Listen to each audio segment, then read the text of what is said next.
Hello guys, ayan dito tayo sa ngayon sa Pasig. So guys, maulan na yan, pero panay gala pa rin.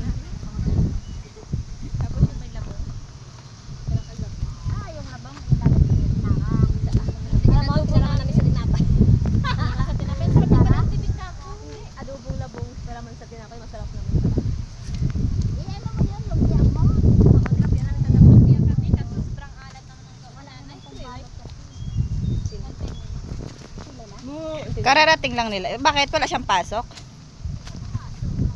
Siyempre nakakatamad pumasok doon sa ano. Wala namang bibili gaano, walang may mamamalingki pa kung ganito umuulan. Si King. Mamaya na Ayun yung tulay doon. pumasok yan pag nasa palengke na. ang bago. Kita bang tulay dito?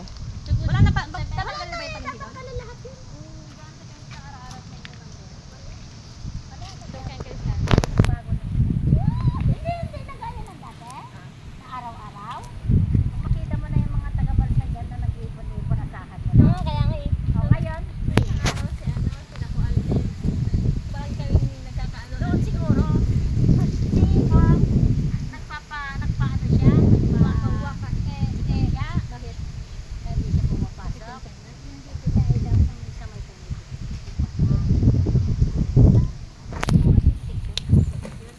Init. Tutok mo kay King yung ano, yung kit na sakay. Ang kit na mukha niya. Sino yan, King? King, sino yan?